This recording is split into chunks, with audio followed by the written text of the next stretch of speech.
ஹதரத் சையதுல் முஃபஸ்ஸிரீன் இப்னு Abbas ரலியல்லாஹு அன்ஹுமா அவர்கள் ஹுதல்லில் முத்தகீன் என்ற வசனத்திற்கு தஃப்சீர் செய்யும் பொழுது தக்வாவிற்கு விளக்கம் சொல்கிறார்கள். அல் இம்திசாலு லி அவாமிரில்லாஹி தஆலா வஜ்தினாபு நவாஹிஹி தஆலா. அல்லாஹு தஆலா எங்களுக்கு எதையெல்லாம் வாழ்க்கையில கடமையாக்கி இருக்கானோ அந்த எல்லா விஷயங்களையும் எங்களுடைய வாழ்க்கையில எடுத்து நடத்தி அமல் செய்வது, எதையெல்லாம் அல்லாஹு தஆலா எங்களை விட்டு விலக்கி இருக்கிறானோ அந்த எல்லா காரியங்களிலிருந்தும் நாங்கள் விலகி இருப்பதுதான் சரியான தக்வா என்பதாக இப்னு அப்பாஸ் ரலியல்லாஹு அன்ஹுமா அவர்கள் எங்களுக்கு விளக்கம் சொல்லித் தருகிறார்கள். அந்த அடிப்படையில் எங்களுடைய வாழ்க்கையில் அல்லாஹு தஆலா ஏவிய அனைத்தையும் எடுத்து நடந்து அல்லாஹு தஆலா விலக்கிய எல்லா காரியங்களையும் விட்டும் நாங்கள் தவிர்த்து கொள்வதற்கு, உண்மையான முத்தகீன்களாக வாழ்வதற்கு அல்லாஹ் நம் அனைவருக்கும் அருள் செய்வானாக. ஆமீன். அன்பான அல்லாஹின் நல்லடியார்களே, இன்னும் ஓரிரு கிழமைகளில் நாங்கள் துல்ஹிஜ்ஜாவை எதிர்நோக்கி இருக்கின்றோம்.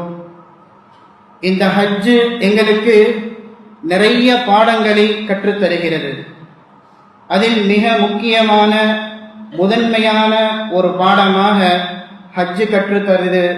அதே பாடத்தை தான் நாங்கள் கடந்து வந்த ரமலானும் எங்களுக்கு கற்றுத்தந்தது. அதுதான் தக்வா, இறையச்சத்தை எங்களுடைய வாழ்க்கை முழுக்க நாங்கள் அமல் செய்வது, இறையச்சத்தின்படி நாங்கள் வாழ்வது. இதைத்தான் நாங்கள் கடந்து வந்த ரமலானும் வரக்கூடிய ஹஜ்ஜும் எங்களுக்கு முதன்மையான பாடமாக கற்றுத்தருகிறது. உதாரணமாக ஹஜ்ஜை எடுத்துக்கொண்டோம் என்று சொன்னால், நாங்கள் எஹ்ராமுடைய உடை அணிகிறோம். எவ்வளவு பெரிய செல்வந்தராக இருந்தாலும் சரி, எவ்வளவு பரம ஏழையாக இருந்தாலும் சரி, அவர்கள் அனைவரும் வெண்ணிற ஆடையைத்தான் அணிய முடியும். ஒரு செல்வந்தர் நினைத்தால் நான் உயர் ரகப்பட்ட ஆடைகளைத்தான் அணிவேன் என்று அவர் சொன்னால் அவரால் அப்படி அணிய இயலாது. அதுபோன்று சாதாரண உதாரணம், நாங்கள் எங்களுடைய உடல்ல எஹ்ராமுடைய ஆடை ஏறிவிட்டால் அத்தர் பூச இயலாது. சில நபர்களுக்கு அத்தர் பூசாமல் இருக்க இயலாது. இன்னும் சில நபர்கள் அத்தரை மட்டும் பூசி ஓட்டக்கூடியவங்கள்லாம் இருக்கிறாங்க. அப்ப யாராக இருந்தாலும், எவ்வளவு பெரிய உயர் ரக அத்தர்களாக இருந்தாலும், எங்களுடைய உடல்ல எஹ்ராமுடைய ஆடை ஏறிவிட்டால் நாங்கள் அத்தர் பூச இயலாது. அப்ப இந்த இரண்டு சாதாரண உதாரணங்கள் எங்களுக்கு கற்றுத்தரக்கூடிய பாடம், அல்லாஹ் எதை சொன்னானோ அதை மாத்திரம்தான் எங்களுடைய வாழ்க்கையில நாங்கள் எடுத்து நடத்த முடியும். அல்லாஹ் எதை தடுத்தானோ அது எங்களுக்கு விருப்பமானதாக இருந்தாலும் சரி, நாங்கள் விரும்பக்கூடிய ஆசைப்படக்கூடியதாக இருந்தாலும் சரி, அதை எங்களுடைய வாழ்க்கையில எடுத்து நடத்த இயலாது. அப்ப இந்த ஹஜ்ஜு தரக்கூடிய பாடம் குறுகிய காலம் மட்டுமல்ல, எங்களுடைய வாழ்நாள் முழுக்க அல்லாஹ் எங்களுக்கு எதை கட்டளையிட்டானோ அதை மாத்திரம்தான் நாங்கள் எடுத்து செயல்பட முடியும்.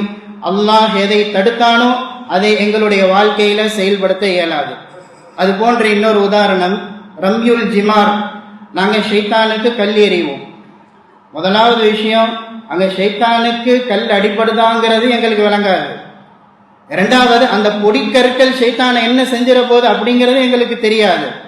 ஆனாலும் நாங்கள் கல் எறிவோம், ஏன்னா அல்லாஹ் எங்களை ஏவி இருக்கிறான்.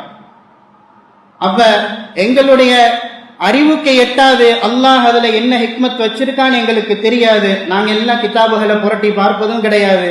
ஆனாலும் நாங்கள் கல் எறிவோம், ஏன்னா அல்லாஹ் எங்களை ஏவி இருக்கிறான். அப்ப எங்களுடைய வாழ்க்கையில அந்த குறுகிய கால மாத்திரம் அல்லாமல் எங்களுடைய வாழ்நாள் முழுக்க அல்லாஹ் எதை எங்களுக்கு கட்டளையிட்டு இருக்கிறானோ அதைத்தான் எங்களுடைய வாழ்க்கையில செயல்படுத்தி அமல் செய்ய முடியும். அதுபோன்று அல்லாமா இப்னுல் கய்யிம் ரஹ்மத்துல்லாஹி அலைஹி அவங்க ஒரு உதாரணத்தை சொல்லுவாங்க. அதாவது, நான் முந்தி சொன்ன உதாரணங்கள் எல்லாம் வெளிரங்கமானது.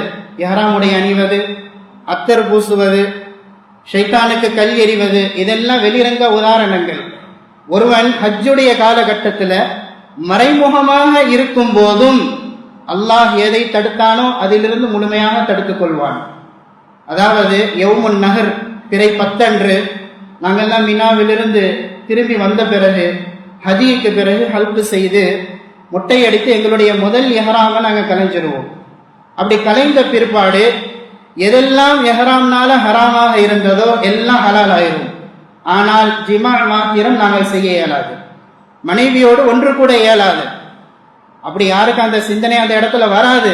ஆனாலும் அல்லாம இப்னு கையம் ரஹ்மத்துல்லாஹி அலைஹி சொல்றாங்க, ஒருத்தனுக்கு அவனுடைய எல்லா விதமான சாத்திய கூறுகளும் ஏற்பட்டு எல்லா விதமான அவனுக்கு வாய்ப்புகளும் இருந்தாலும் கூட அந்த இடத்திலே அவன் மனைவியை விட்டு விலகித்தான் இருப்பான். காரணம், அல்லாஹ் அவனை தடுத்திருக்கிறான். அப்ப இந்த ஹஜ் எங்களுக்கு கற்றுத்தரக்கூடிய பாடம், எங்களுடைய வாழ்நாள் முழுக்க அல்லாஹ் எங்களுக்கு எதை கட்டளை இட்டானோ அதை மாத்திரம்தான் நாங்கள் எடுத்து செயல்படுத்த முடியும். எதை விட்டெல்லாம் அல்லாஹ் எங்களை தடுத்தானோ அது எல்லாவற்றை விட்டும் நாங்கள் விலகிக் கொள்வதுதான் எங்களுக்கு ஹஜ் தரக்கூடிய பாடம்.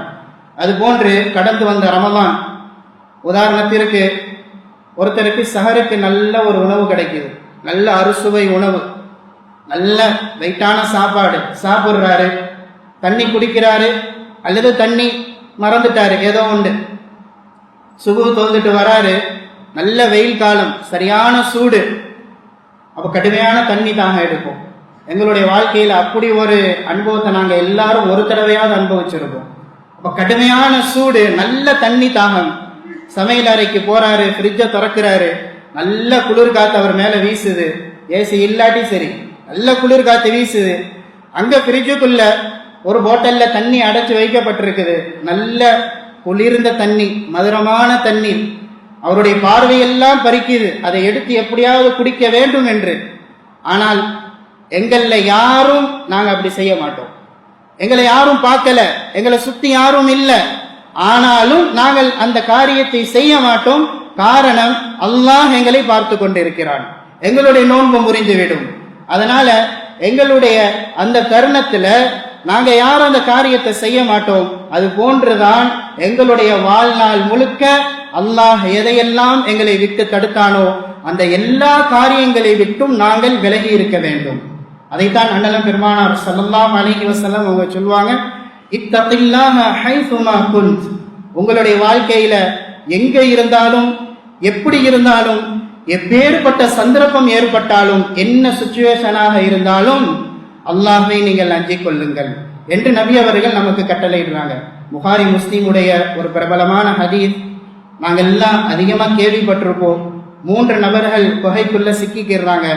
அவங்களுடைய இஹ்லாஸான அமல்களை கொண்டு அல்லாஹ்ட்ட துஆ செய்யறாங்க, அல்லாஹ் அவங்களுக்கு விடுதலை செய்யறான்.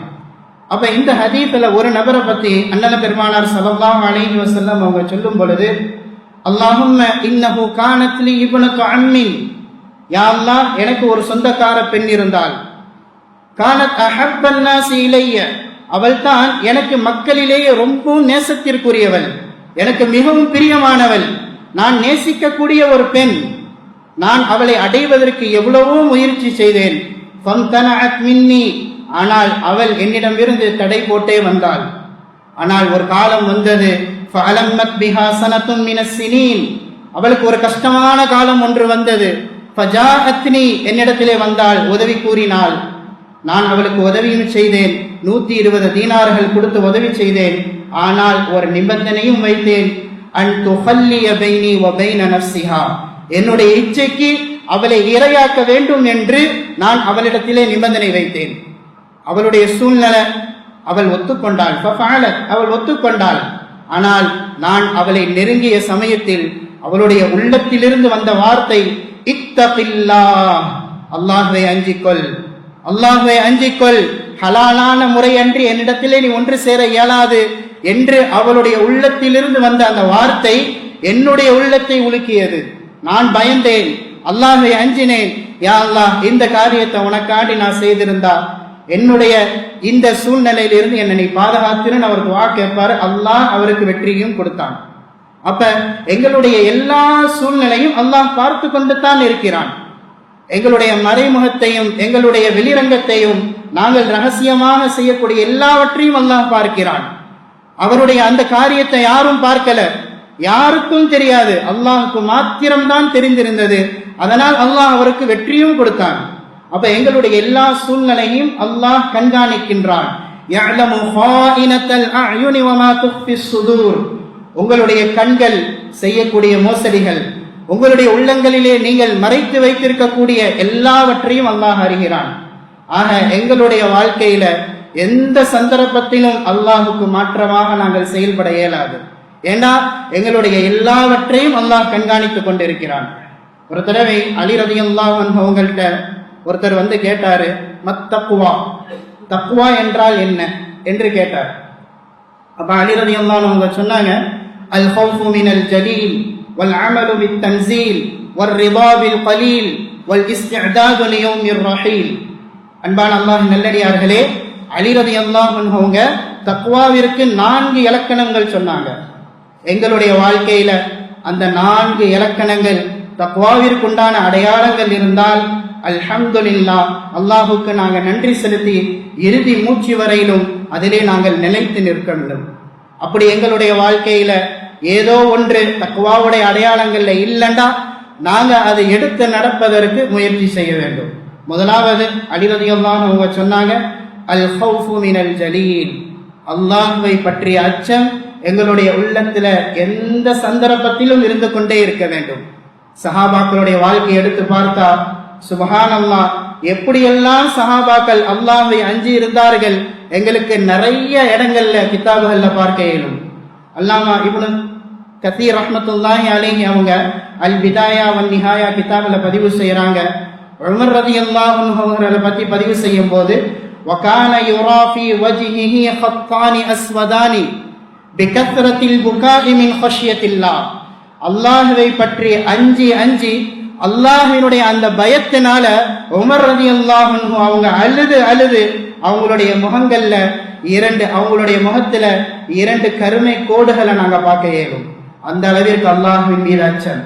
அது போன்ற நிறைய சஹாபாக்கள் சொன்ன ஒரு வார்த்தை, குன்னா நத்ருக்கு மா லா பக்ஸவே, எங்களுடைய வாழ்க்கையில நிறைய ஹலாலான காரியங்களை நாங்க விட்டிருக்கிறோம், நிறைய விட்டிருக்கிறோம். எங்களுக்கு ஒரு சின்ன சந்தேகம் தான் இருக்கும், நாங்க எங்க வாழ்க்கையில அதை எடுத்து செய்ய மாட்டோம். ஹதரம் மிம்மா பிஹி பக்ஸுன், ஏண்டா அதுல ஒரு சின்ன சந்தேகம் எங்களுக்கு வந்துடும், அது ஹலாலாக இருக்காதோ என்று எங்களுக்கு ஒரே ஒரு சின்ன சந்தேகம் வந்தாலும் அப்படி எங்களுடைய வாழ்க்கையில நிறைய ஹலால்களை நாங்க விட்டிருக்கிறோம்.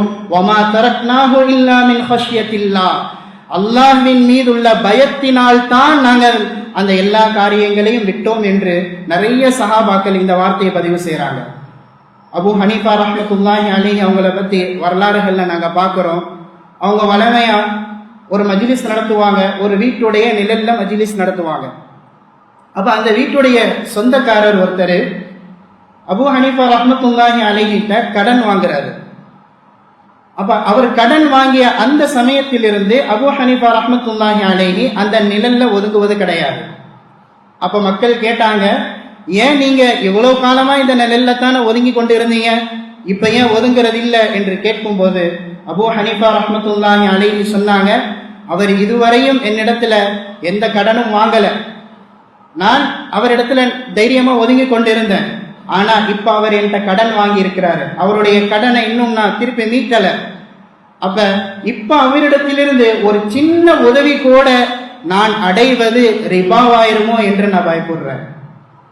அப்ப சஹாபா அபு ஹனீஃபா ரஹ்மத்துல்லாஹி அலைஹி போன்ற தாபிஈன்களை பாருங்க, சாதாரண ஒரு விஷயம்தான், அது ஒரு ஹலாலான காரியம்தான்.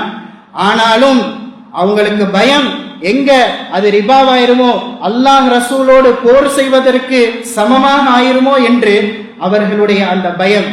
இந்த பயத்தில் தான் அவர்களுடைய வாழ்க்கை முழுக்க அவங்க முத்தகீன்களாக கழித்தார்கள். ஆக எங்களுடைய வாழ்க்கையிலும் அப்பேற்பட்ட இரையச்சம் எந்த தருணத்திலும் இருக்க வேண்டும். இன்னும் சில சஹாபாக்களை ஹதீஸ் கிரந்தங்கள்ல பார்த்தா அல்லாஹ்வின் மீது உள்ள அச்சத்தினால தன்னுடைய உயிரை கூட மாய்த்திருக்கிறாங்க. சஹாபாக்களுக்கு சில தருணங்கள்ல ஷைத்தானுடைய ஏவுதலால சில சருகல்கள் ஏற்படும். அப்படி ஒரு சஹாபி தான் மாஹிசுல் அஸ்லமி ரலியல்லாஹு அன்ஹு அவங்க. மாஹிசுல் அஸ்லமி நீண்ட வரலாறு, நான் சுருக்கமா சொல்றேன். அவர் ஒரு பெண்ணோட முறைகேடாக தவறாக நடந்து கொள்வார். ஜினாவில் ஈடுபடுவார். அவருடைய உள்ளம் அல்லாஹ்வின் மீது அந்த அச்சத்தினால அவருக்கு நிம்மதி இல்லை. நபி அவர்கள்ட்ட வராரு, யார் ரசூலுல்லாஹ், நான் இந்த தவறை செஞ்சிட்டேன். அப்ப அது நீண்ட ஒரு ஹதீஸ். இறுதியாக நபி அவர்கள் அவருடைய இக்ரார் ஒத்துக்கொண்டதற்கு பிறகு அவருக்கு ஹத்திடும்படி, ரஜும் செய்யும்படி நபி அவர்கள் ஏவுறாங்க. அப்ப அவருக்கு சஹாபாக்கள் ரஜும் செய்யறாங்க. இறுதியாக அவர் மரணிக்கவும் செய்கிறார். இப்ப இந்த உதாரணத்துல நாங்க பார்ப்போம், அந்த சஹாபி நினைத்திருந்தால் அவர் யாருக்கும் தெரியாது, அந்த காரியத்தை அப்படி விட்டிருக்கலாம். ஆனாலும் அல்லாஹ் பார்த்து கொண்டிருக்கிறான். நாளை மறுமையில நான் இந்த தவறோடு எப்படி அல்லாஹுக்கு முன்னால நான் நிற்க இயலும் என்று அல்லாஹின் மீது இருந்த அந்த அச்சத்தினால அவருக்கு நன்றாவே தெரியும், நான் கல்லால் அடித்து கொல்லப்படுவேன் என்று தெரியும். அந்த கல்லுடைய அடியினுடைய வலி என்னவென்பதையும் அவர் முன்னதாகவே உணர்ந்துதான் இருந்திருப்பார். அப்படி இருந்தும் எனது உயிர் போனாலும் பரவாயில்லை, எனக்கு எவ்வளவு சிரமமாக இருந்தாலும் பரவாயில்லை, எவ்வளவு வலியை இருந்தாலும் நான் தாங்கிக் கொள்வேன், அல்லாஹுக்கு முன்னால் என்னால் நிற்க இயலாது. அப்ப இந்த அச்சம் சஹாபாக்களுடைய வாழ்க்கையில இருந்துச்சு. சில சஹாபாக்களே இப்படி சொன்னாங்க, அஹ்லக நஃப்ஸஹு வகத் ஸதரல்லாஹு அலைஹி, அல்லாஹ்வே அவருடைய பாவத்தை மறைச்சு வச்சிருந்தான். ஆனா இவரை பாருங்க, இவர் அநியாயமா முன் வந்து இவரே ஒரு உயிரை மாய்த்து கொண்டாரு என்று சில சஹாபாக்கள் சொன்னாங்க. அப்ப நபி அவர்கள் அதற்கு பதில் சொன்னாங்க, என்ன சொல்றீங்க, யாரை பார்த்து என்ன சொல்றீங்க? லகத் தாப தௌபத்தன், அவர் மிக அழகான ஒரு தௌபா செய்திருக்கிறார்.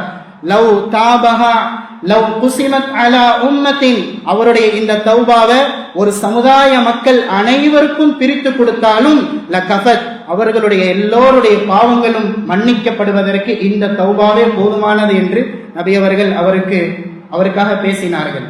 ஆக எங்களுடைய எல்லா தருணங்களிலும் அல்லாஹ்வின் மீது உண்டான அச்சத்தை எங்களுடைய உள்ளத்துல நாங்கள் தாங்கிக் கொண்டே இருக்க வேண்டும். அது போன்று இன்னொரு சஹாபி பெண்மணி இதே மாதிரி ஒரு நிலையில நபி அவங்கள்ட்ட வராங்க, வந்து சொல்றாங்க, யார் ரசூலுல்லாஹ், நான் இன்ன தவறு செஞ்சிட்டேன், நான் ஒரு முறைகேடான ஒரு பெரிய பாவத்தை செஞ்சிட்டேன், நான் ஜினா செஞ்சிட்டேன் என்று சொல்லும் பொழுது நபி அவர்கள், அந்த பெண் சொல்றாங்க, இதனால எனக்கு என்னுடைய வயிற்றுல ஒரு குழந்தையும் வளர்ந்து வருது. நபி அவர்கள் அந்த பெண்ணை அனுப்பி குழந்தையை பெற்றெடுத்து வாங்கன்னு சொல்றாங்க. திருப்பி வராங்க, குழந்தைய கையில ஏந்திக்கிட்டு வராங்க. நபி அவர்கள் திருப்பி அனுப்புறாங்க, போய் பால் கொடி மறக்கடிச்சிட்டு வாங்கன்னு. அந்த பெண் போறாங்க, அந்த குழந்தைய திருப்பி கையில பிடிச்சி கூட்டிட்டு வராங்க ரொட்டி துண்டுகளோட. இப்ப அந்த பெண்ணுக்கு ரஜம் செய்யப்படுது, அந்த பெண் மரணிக்கிறார்கள். அந்த சமயத்துல ரஜம் செய்யும் சமயத்துல ஹாலித் இப்னு வலீத் ரலியல்லாஹு அன்ஹு ஒரு கல் எடுத்து அடிக்கிறாங்க. அந்த பெண்ணுடைய முகத்துலவே அடிக்குது.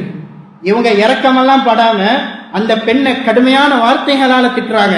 நீ அதற்கு தகுதியான பெண்ணு தானே என்பதை போன்று கடுமையான வார்த்தைகளை கொண்டு திட்டும் பொழுது நபி அவர்கள் அதை கேட்டுட்டு உடனே சொன்னாங்க, மஹ்லன் யா ஹாலித், ஹாலிதே என்ன பேசுறீங்க, யாரை பத்தி என்ன பேசுறீங்க, உங்க வார்த்தையை பார்த்து பேசுங்க. இந்த பெண் இருக்காங்களே, இவங்க செய்த தௌபா இருக்குதே, இது எப்பேற்பட்ட தௌபா தெரியுமா? லவ் தாபஹா சாஹிபு மக்ஸின், ஒரு பெரிய பாவம் செய்த, ஒரு அநியாயமாக ஒருவருடைய பொருளை சூறையாடிய, அநியாயமாக அரசாங்கத்துடைய பொருளை சூறையாடிய ஒருவன் இதே பாவத்தை, இதே தௌபாவை செய்தால் லஹுஃபிர லஹு, அவனுக்கும் அல்லாஹ் மன்னிப்பை வழங்குவான். அப்பேற்பட்ட பெரிய ஒரு தௌபாவை இந்த பெண் செய்திருக்கிறாங்க, அதனால் அவங்களை திட்டாதீங்க என்று ஹாலித் ரலியல்லாஹு அன்ஹு பத்தி நபி அவங்க சொல்றாங்க. அப்ப இறுதியாக நபி அவங்க அந்த பெண்ணுக்கு ஜனாசா தொழு வைக்க போறாங்க.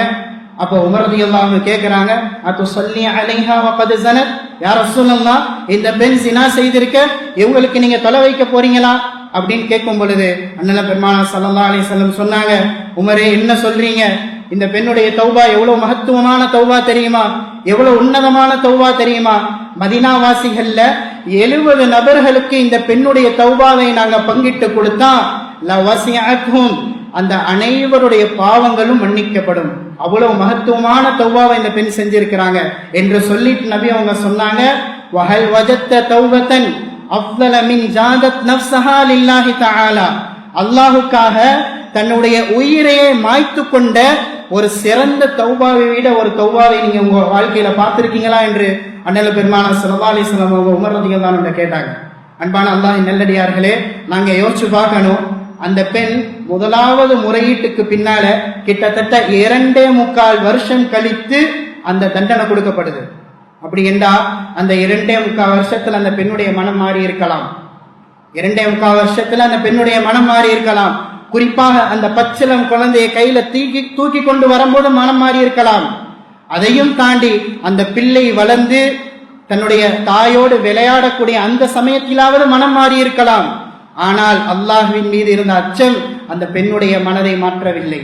அந்த பெண் இறுதியாக தன்னுடைய உயிர் போனாலும் பரவாயில்லை, எனக்கு எவ்வளவு சிரமம் ஏற்பட்டாலும் பரவாயில்லை, என்ன வழியாக இருந்தாலும் பரவாயில்லை, நான் அல்லாஹ்வின் மீது உள்ள அச்சத்தினால் நான் இந்த தௌபாவை செய்தே ஆக வேண்டும் என்று அந்த பெண் தன்னுடைய உயிரை மாய்த்துக் கொண்டார்கள்.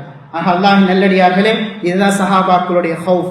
அல்லாஹ்வின் மீது இருந்த அந்த அச்சம் எங்களுடைய வாழ்க்கையிலும் அப்பேற்பட்ட அச்சம் வாழ்நாள் முழுக்க இருக்க வேண்டும். எங்களுடைய எந்த சந்தர்ப்பமாக இருந்தாலும், எந்த சூழ்நிலையாக இருந்தாலும் அல்லாஹ்வின் மீது உள்ள அச்சம் எங்களுக்கு எல்லா தருணங்களிலும் இருக்க வேண்டும். அடுத்ததாக அலி ரலியல்லாஹு அன்ஹு தக்வாவுக்கு இலக்கணம் சொன்னாங்க, அல் அமலு பித் தன்சீல். அல் குர்ஆனுடைய வாழ்க்கையை நாங்க வாழணும். குர்ஆன் என்ன சொல்கிறதோ அதன்படி நாங்க எங்களுடைய மனதுக்கு விருப்பமாக இல்லாவிட்டாலும் நாங்கள் அதன்படித்தான் அமல் செய்ய வேண்டும். அல்லாஹ் தஆலா சூரத்து நூருடைய 22வது வசனத்துல வல் யஃபு வல் யஸ்ஃபஹு அலா துஹிப்பூன அன் யக்ஃபிரல்லாஹு லக்கும், இந்த வசனத்தின் கீழே முஃபஸ்ஸிரீன்கள் ஒரு வரலாற்று நிகழ்வு பதிவு செய்யறாங்க. நீண்ட வரலாறு, நான் சுருக்கமா சொல்றேன். ஆயிஷா ரலியல்லாஹு அன்ஹா அவங்கள பத்தி இட்டு கட்டப்பட்டுச்சு, எங்களுக்கு எல்லாம் தெரியும். அந்த சந்தர்ப்பத்துல இட்டு கட்டியவர்கள்ல ஒருத்தர் தான் மிஸ்தஹ் ரலியல்லாஹு அன்ஹு. நபியவர் அபூபக்கர் ரலியல்லாஹு அன்ஹு அவங்களுடைய வளர்ப்புல, அவங்களுடைய அரைவணப்புல வளர்ந்து வந்தவர் தான் மிஸ்தஹ் ரலியல்லாஹு அன்ஹு. அபூபக்கர் ரலியல்லாஹு அன்ஹு அவருக்காண்டி எல்லா விதமான செலவுகளையும் பொறுப்பேற்று செஞ்சுக்கிட்டு வந்தாங்க. அப்ப எப்ப இட்டு கட்டிய இந்த சம்பவம் அபூபக்கர் ரலியல்லாஹு அன்ஹு உங்களுக்கு தெரிஞ்சிச்சோ, தன்னுடைய மகளை இட்டு கட்டி விட்டாரு அப்படிங்கிற ஒரே காரணத்துக்காக வேண்டி அந்த நபரை சத்தியமிட்டு சொன்னாங்க, இனிமேல் ஒருபோதும் இவருக்காக நான் எந்த உதவிகளும் செய்ய மாட்டேன் என்று சபதம் எடுத்துக்கொண்டார்கள். ஆனால் அந்த தருணத்தில் தான் அல்லாஹ் இறைவசனத்தை இறக்கினான், வல் யஃபு வல் யஸ்ஃபஹு அலா துஹிப்பூன அன் யக்ஃபிரல்லாஹு லக்கும். நீங்கள் இணங்கி வாழ வேண்டாமா? நீங்கள் மன்னிக்க வேண்டும், நீங்கள் இணங்கி வாழ வேண்டும். அலா துஹிப்பூன அன் யக்ஃபிரல்லாஹு லக்கும், அல்லாஹ் உங்களை மன்னிக்க வேண்டும் என்று நீங்கள் பிரியப்படவில்லையா என்ற ஒரே ஒரு வசனம் தான். உடனே அபூபக்கர் ரலியல்லாஹு அன்ஹு சொன்னாங்க, பலா வல்லாஹி இன்னீ லா உஹிப்பு அன் யக்ஃபிரல்லாஹு லீ, ஏன் இல்லை, அல்லாஹ் என்னை மன்னிக்க வேண்டும் என்று நான் விரும்புகிறேன் என்று சொல்லி அவருடைய மனசு எவ்வளவு புண்பட்டிருக்கும் நாங்க யோசிச்சு பார்க்கணும். தன்னுடைய மகளை ஒருத்தர் இட்டுக்கட்டி பேசி இருக்கிறாரு, தவறா பேசி இருக்கிறாரு, அதற்காக வேண்டி இவங்க சபதமும் எடுத்திருக்கிறாங்க அவருக்கு எந்த உதவியும் செய்ய மாட்டேன் என்று. இருந்த போதிலும் ஒரே ஒரு திருவசனம் தான். அவர் அபூபக்கர் ரலியல்லாஹு அன்ஹு எப்படி மாறினாங்க? நாங்க போய் பார்த்தா சொல்லுவோம், இந்த அபூபக்கர் ரலியல்லாஹு அன்ஹு இந்த மிஸ்தஹ நான் உதவி செய்ய மாட்டேன் சபதம் எடுத்தாங்க அப்படின்னு சொல்ற அளவுக்கு அவர்கள் முழுமையாக மாறினார்கள். உடனே தன்னுடைய சத்தியத்தை முறிச்சாங்க. அவருக்கு நான் இறுதி காலம் வரையிலும் அவருக்கு நான் உதவி செய்வேன் என்று மறுசத்தியம் செய்தார்கள். இதுதான் சஹாபாக்களுடைய நிலை. அவர்களுடைய வாழ்க்கையில எப்பேற்பட்ட சூழ்நிலையாக இருந்தாலும், அவர்கள் எவ்வளவு பெரிய மனதுக்கு கஷ்டமாக இருந்தாலும் அல்லாஹ் ஒரே ஒரு வார்த்தை சொல்லிவிட்டால் அதை முழுமையாக எடுத்து அமல் செய்பவர்களாக சஹாபாக்கள் இருந்தாங்க. இதுதான் தக்வாவுடைய இரண்டாவது இலக்கணம். ஹஜ்ரத் அப்துல்லாஹ் இப்னு உமர் ரலியல்லாஹு அன்ஹு அவங்களை பத்தி வரலாற்றுகள்ல பதிவு செய்யறாங்க. அவங்க ஒட்டகத்தை விற்கக்கூடிய ஒரு நபராக இருந்தாங்க. அப்படி ஒருத்தருக்கு ஒட்டகத்தை விற்கும் பொழுது வியாபாரம் எல்லாம் பேசி முடிச்சாச்சு, இன்னும் கை மாத்தல. அப்ப இன்னொருத்தர் வராரு, சொல்றாரு, இப்னு உமரே இந்த ஒட்டகத்தை எனக்கு தந்துடுங்க, நான் உங்களுக்கு கூடுதல் சல்லி தந்துடுறேன், நான் உங்களுக்கு கூடுதல் விலை தரேன், எனக்கு இந்த ஒட்டகத்தை தந்துடுங்க அப்படின்னு சொல்லும் பொழுது இப்னு உமர் ரலியல்லாஹு அன்ஹு அவங்க சொன்னாங்க, நான் எப்படிங்க உங்களுக்கு தர முடியும்? லகத் அஅதைது கலிமதி லி அகில் முஸ்லிம், என்னுடைய முஸ்லிமான இன்ன சகோதரருக்கு நான் வாக்குறுதி கொடுத்த பிறகு எப்படி உங்களுக்கு தர முடியும் என்று இப்னு உமர் ரலியல்லாஹு அன்ஹு அவங்க சொன்னாங்க. மீண்டும் அந்த வந்த நபர் சொன்னாரு, இல்ல நான் இன்னும் கூடுதல் சொல்லி தரேன், எனக்கு தந்துடுங்க அப்படின்னு சொல்லும் பொழுது உடனே இப்னு உமர் ரலியல்லாஹு அன்ஹு யா அய்யுஹல்லதீன ஆமனு அவ்ஃபூ பில் உகூத் என்று அல்லாஹ் சொல்லவில்லையா? ஈமான் கொண்ட விசுவாசிகளே உங்களுடைய வாக்குறுதிகளை நிறைவேற்றுங்க என்று அல்லாஹ் உங்களுக்கு சொல்லவில்லையா? இந்த ஆயத்து உங்களுக்கு தெரியாதா? அப்ப அல்லாஹ் இப்படி சொல்லி இருக்க நான் எப்படி அவருக்கு நான் மாறுதல் செய்ய முடியும்? وَكَيْفَ أَخُونُ நான் எப்படி மோசடி செய்ய முடியும்? وَقَدْ عَقَّدْتُهُ நான் அவருக்கு வாக்குறுதி கொடுத்திருக்கேன், அந்த வாக்குறுதிக்கு நான் எப்படி மோசடி செய்ய முடியும் என்று இப்னு உமர் ரலியல்லாஹு அன்ஹு அவங்க சொன்னாங்க. நான் சொல்லுவேன், இப்னு உமர் ரலியல்லாஹு அன்ஹு உங்களுக்கு இந்த உலகம் முழுக்க நான் உங்களுக்கு தரேன்னு சொல்லி இருந்தாலும் அந்த ஒட்டகத்தை கொடுத்திருக்க மாட்டாங்க. ஏண்டா அவங்க அல் குர்ஆனின்படி அமல் செய்யக்கூடியவங்களா இருந்தாங்க. அப்ப எங்களுடைய வாழ்க்கையில அல் குர்ஆனின்படி முழுமையாக நாங்க அமல் செய்யணும். இன்னைக்கு நாங்க சர்வசாதாரணமா இது போன்ற விஷயங்களை கடந்து போறோம். ஒரு 2-3 தினங்களுக்கு முன்னால ஒருத்தர் கால் செய்தாரு, மௌலானா இன்ன நபர் நல்ல ஒரு வியாபாரம் வந்துச்சு, நான் நல்ல செட் ஆயிருச்சு, கடைசியா ஒருத்தர் வந்தாரு, கூடுதல் விலை கொடுத்து நல்ல கூடுதல் சலுகைகளை கொடுத்து அந்த வியாபாரத்தை அவர் எடுத்துக்கிட்டு போயிட்டாரு. ரொம்ப நீண்ட நேரம் பேசினாரு. அவர் சொன்னாரு, இப்படி எல்லாம் செய்யறாங்க மௌலானா, எவ்வளவு பெரிய மோசடி செய்யறாங்க என்று அவர் சொன்னார். இன்னைக்கு இது போன்ற விஷயங்கள்ல வியாபாரங்கள்ல நாங்க சர்வ சாதாரணமாக கடந்து போறோம். அண்ணல பெருமானார் ஸல்லல்லாஹு அலைஹி வஸல்லம் அவங்க சொன்னாங்க, லா யபீஉல் முஃமினு அலா பைஇ அஹீஹி. ஒரு முஃமினுடைய தன்மை என்ன தெரியுமா? பேசி முடிக்கப்பட்ட ஒரு வியாபாரத்துல குறுக்கிட மாட்டார். இதுதான் ஒரு முஃமினுடைய தன்மை. சஹாபாக்கள் குறுக்கிடுவது மாத்திரமல்ல, அவர்களுடைய நிலை வியாபாரத்தில் எப்படி இருந்ததுன்னா, இன்னைக்கு அவருக்கு வியாபாரம் நடந்தால் தன்னுடைய மற்ற சகோதரர்கிட்ட பார்த்து சொல்லுவாங்க, அந்த பாட்டியை அங்க அனுப்புவாங்க, என்னுடைய அந்த சகோதரருக்கு இன்னைக்கு வியாபாரம் நடக்கல, நீங்க அங்க போய் அவர்கிட்ட வியாபாரம் செய்யுங்க என்று சொல்லுவாங்க. இதுதான் சஹாபாக்கள். லா யுக்மினு அஹதுக்கும் ஹத்தா யுஹிப்ப லி அஹீஹி மா யுஹிப்பு லி நஃப்ஸிஹி. ஒரு முஃமின் பரிபூர்ண முஃமினாக ஆக முடியாது, தனக்கு எதை பிரியப்படுறானோ அதே விஷயத்தை மற்ற முஸ்லிமான சகோதரர்களுக்கும் பிரியப்படாதவரை ஒருவர் பரிபூர்ண முஃமினாக ஆக முடியாது என்று நபியவர்கள் நமக்கு சொல்லி தந்தாங்க.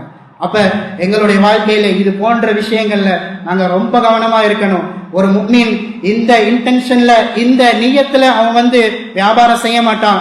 நான் மாத்திரம்தான் நல்லா இருக்கணும், நான் மாத்திரம்தான் எந்நேரமும் எல்லா காலமும் பஜார்ல நான் தான் முதல்ல இருக்கணும், நான் தான் நம்பர் 1 இருக்கணும் அப்படிங்கிற இன்டென்ஷன்ல எந்த முஃமினும் வியாபாரம் செய்ய மாட்டான். அப்துல் ரஹ்மான் இப்னு அவுஃப் ரலியல்லாஹு அன்ஹு அவங்களை பத்தி வரலாறுகள்ல பதிவு செய்யறாங்க. அப்துல் ரஹ்மான் இப்னு அவுஃப் ரலியல்லாஹு அன்ஹு அவங்க அன்றைய தினத்துடைய வியாபாரத்தை முடிச்சுக்கிட்டாங்க அப்படின்னு சொன்னா, அவங்களுக்கு தேவையான அளவு லாபம் கிடைத்து விட்டால் உடனே அங்கிருந்து அவங்க புறப்பட்டு செல்வாங்க. செல்லும் பொழுது சில சதகாக்கள் செஞ்சுட்டு போவாங்க கிடைத்த லாபத்திலிருந்து. அப்ப கூடுதலாக இந்த துஆவும் செய்வாங்க, பாரக்கல்லாஹு லிமன் ஜாஅ பஅதி. எனக்கு பின்னால் இந்த இடத்துல யார் வியாபாரம் செய்யறாரோ யா அல்லாஹ் அவருக்கு நீ நல்ல பரக்கத்து செய். ஏண்டா வகத் அகல்து கிஃபாயத்தில் யௌம், இன்றைய தினத்துடைய லாபத்தை போதுமான அளவை இன்னைக்கு எனக்கு என்ன போதுமோ அதை நான் எடுத்துக்கொண்டேன், அதனால நான் போறேன், இந்த இடத்துல வியாபாரம் செய்பவருக்கு நீ பரக்கத்து செய் என்று சஹாபாக்கள் எல்லோருக்கும் எல்லாம் கிடைக்க வேண்டும் என்ற நியத்துலதான் அவங்களோட வியாபாரம் இருந்துச்சு. அப்ப எங்களுடைய வாழ்க்கையிலும் நாங்க அந்த மாதிரி ஒரு சூழ்நிலைகளை ஏற்படுத்தி கொள்ள வேண்டும். இது போன்று எல்லோருக்கும் கிடைக்க வேண்டும் என்ற இந்த தன்மை எங்கள்கிட்ட வரணும்னா அதுக்கு ஒரு மகத்தான பண்பு போதும் என்ற மனம் எங்களிடத்துல வரணும். அதைத்தான் அலி ரலியல்லாஹு அன்ஹு அவங்க 3வது தக்வாவினுடைய இலக்கணமாக சொன்னாங்க, ஒரு ரிதா பில் கலீல், போதும் என்ற மனம் எங்கள்கிட்ட வரணும். நபி அவர்கள் சொல்லுவாங்க, வகத் அஃப்லஹ மன் அஸ்லம வருஸிக கஃபாஃபன் வகன்னஅஹு அல்லாஹு பிமா ஆதாஹு. ஒருத்தனுக்கு அல்லாஹ் அவனுக்கு இஸ்லாத்தினுடைய பாக்கியத்தை கொடுத்து அவன் முஸ்லிமாக இருக்கிறான், அவனுக்கு போதுமான அளவு ரிஸ்கும் கொடுக்கப்பட்டிருக்குது, நல்ல போதுமான அளவு அவனுக்கு எல்லாம் இருக்குது, இதை கொண்டு யார் பொருந்திக் கொள்றானோ அவதான் வெற்றியாளன் என்று நபி அவர்கள் சொன்னாங்க. ஏன்னா அவன்கிட்ட இருக்க மாதிரி ஒரு நிம்மதி இந்த உலகத்துல யார்கிட்டையும் பார்க்க இயலாது.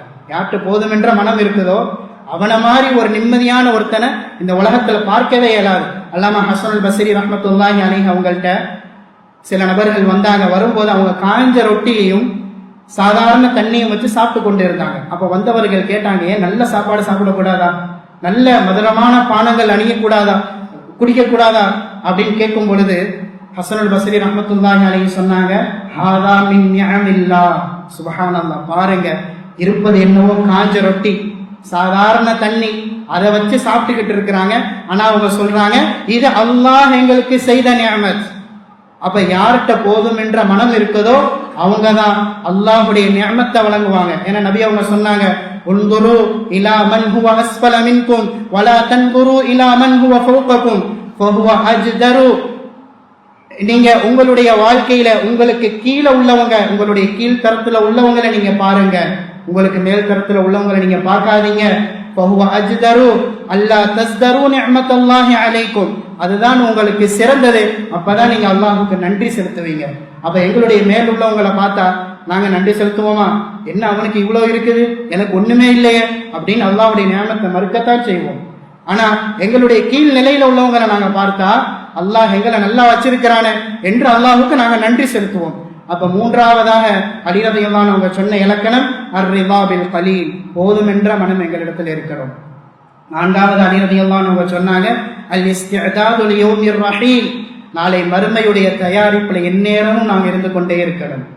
அல்லாஹ் தஆலா சூரத்துல் ஹஷ்ர்ல சொல்லி காட்டுவான், யா அய்யுஹல்லதீன ஆமனு தகுல்லாஹ வல் தன்துர் நஃப்ஸும் மா கத்தமத் லிகத், ஈமான் கொண்ட விசுவாசிகளே அல்லாஹ்வை நீங்கள் அஞ்சிக் கொள்ளுங்கள். அல்லாஹ்வை அஞ்சுறதுனா என்ன? நாளை மறுமை நாளுக்காக வேண்டி ஒவ்வொரு ஆன்மாவும் என்ன தயாரிப்பு செய்து வைத்திருக்கிறது என்பதை சிந்தித்து பார்க்கட்டும் என்று அல்லாஹ் தஆலா எங்களுக்கு சூரத்துல் ஹஷ்ர்ல சொல்லி காட்டுவோம். அப்ப எங்களுடைய வாழ்க்கையில நாங்க நாளை மறுமையுடைய தயாரிப்புல நாங்க எவ்வளவு தயாரிப்பு செய்து வைத்திருக்கிறோங்கிறத யோசிச்சு பார்க்கணும். அப்ப அலி ரலியல்லாஹு அவங்க சொன்ன 4 இலக்கணங்கள் தக்வாவுக்கு, முதலாவது அல் ஹௌஃபு மினல் ஜலீல், அல்லாஹ்வை பற்றிய அச்சம். இரண்டாவது வல் அமலு பித் தன்சீல், அல் குர்ஆனுடைய வாழ்க்கையை வாழ்வது. மூன்றாவது வர் ரிதா பில் கலீல், போதுமென்ற மனம் இருப்பது. நான்காவது வல் இஸ்திஅதாது லியௌமிர் ரஹீல், நாளைக்கு மறுமைக்கு உண்டான தயாரிப்புகள் இருப்பது. கடைசியா ஒரே ஒரு இறைவசனத்தை சொல்லி முடிச்சுக் கொள்றேன். அல்லாஹ் தஆலா சூரத்துல் ஹதீத்ல சொல்லி காட்டுவான், யா அய்யுஹல்லதீன ஆமனு அலம் யக்னி லில்லதீன ஆமனு அன் தக்ஷஅ குலூபுஹும் லிதிக்ரில்லாஹ். இந்த இறைவசனத்தோடு ஃபுதைல் இப்னு இயாத் ரஹ்மத்துல்லாஹி அலைஹி அவங்களை குறித்து ஒரு நிகழ்வு சொல்லுவாங்க. ஃபுதைல் இப்னு இயாத் மிக சிறந்த இறைநேசர். எல்லா பெரிய பெரிய பாதுஷாக்கள் எல்லாம், ஹாரூன் ரஷீத் போன்றவங்கள் எல்லாம் இவங்கள்ட்ட வந்து தக்வாவை படிச்சுட்டு போவாங்க. அந்த அளவுக்கு மிகப்பெரிய இறைநேசர் ஃபுதைல் இப்னு இயாத். ஆனா இவருடைய முந்தைய நிலை அப்படி இல்லை. வரலாறுகள்ல பதிவு செய்யறாங்க, மிக மோசமான மனிதர் ஃபுதைல் இப்னு இயாத். ஏண்டா அவர் வழிப்பறி கொள்ளையராக இருந்தார். இரவுகள்ல ஒவ்வொரு வீடாக ஏறி ஏறி வீடுகள்ல திருட்டு செய்யக்கூடியவராக இருந்தார் ஃபுதைல் இப்னு இயாத். அப்படி திருடும் போதுதான், ஒரு வீட்டுடைய சுவற்றில் ஏறும் போதுதான் அந்த வீட்டுக்குள்ளேந்து இந்த ஆயத்தை ஓதக்கூடிய சத்தம் கேட்டது. அலம் யக்னி லில்லதீன ஆமனு அன் தக்ஷஅ குலூபுஹும் லிதிக்ரில்லாஹ், முஃமின்களே அல்லாஹ்வை அஞ்சுவதற்குண்டான நேரம் உங்களுக்கு இன்னும் வரவில்லையா என்ற இந்த ஆயத்தை கேட்டதுதான் தாமதம். உடனே அவருடைய நெஞ்சை அது உலுக்கியது. உடனே அவர் சொன்னார், பலா யா ரப், யா அல்லாஹ் ஏன் இல்லை, கத் ஆன, அல்லாஹ்வை அஞ்சுவதற்குண்டான நேரம் வந்துவிட்டது என்று ஃபுதைல் இப்னு இயாத் சொன்னாங்க. அப்ப கடைசியா அவங்களுடைய நிலை எப்படி மாறினுச்சேண்டா, இரவா திருடி கொண்டு இருந்தவர் இரவு முழுக்க நின்று வணங்கக்கூடிய மனிதராக மாறினார். அப்ப இப்ப நாங்க யோசிச்சு பார்க்கணும். இப்ப எங்களுக்கு முன்னால் அந்த ஆயத்து சொல்லப்படுது, அலம் யக்னி லில்லதீன ஆமனு அன் தக்ஷஅ குலூபுஹும் லிதிக்ரில்லாஹ், முஃமின்களே அல்லாஹ்வை அஞ்சுவதற்குண்டான நேரம் எங்களுக்கு வரவில்லையா? நாங்கள் சொல்வோம், பலா யா ரப் கத் ஆன, ஏன் இல்லையா அல்லாஹ், எங்களை உன்னை அஞ்சுவதற்குண்டான நேரம் எங்களுக்கு வந்து விட்டது என்று நாங்கள் கூறி எங்களுடைய வாழ்க்கை முழுக்க அல்லாஹ்வை அஞ்சக்கூடியவர்களாக நாங்கள் வாழ்ந்து அல்லாஹ்வினுடைய முழுமையான பொருத்தத்தை அடைவதற்கு வல்ல ரஹ்மான் நம் அனைவருக்கும் அருள் செய்வானாக. யா அல்லாஹ் எங்களுடைய வாழ்நாள் முழுக்க உன்னை அஞ்சி வாழக்கூடியவர்களா எங்களை ஆக்குவாயாக. யா அல்லாஹ் எங்களுடைய பிச்சலங்கள், எங்களுடைய குடும்பத்தார்கள், எங்களை சுற்றி இருப்பவர்கள் அனைவரையும் உன்னை அஞ்சி வாழக்கூடியவர்களாக ஆக்குவாயாக. உலகத்திலே உள்ள அனைத்து முஸ்லிமான ஆண் பெண்களுக்கும் உன்னை அஞ்சி வாழக்கூடியவர்களாக ஆக்குவாயாக. யா அல்லாஹ் உலகத்திலே முஸ்லிம்கள் எங்கெல்லாம் ஒடுக்கப்படுகிறார்களோ அவர்களுக்கு நிரந்தர வெற்றியை தருவாயாக. இஸ்லாமை முஸ்லிம்களையும் நீ மேலோங்க செய்வாயாக, கண்ணியப்படுத்துவாயாக. எங்களுடைய நாட்டங்களை நிறைவேற்றி தருவாயாக.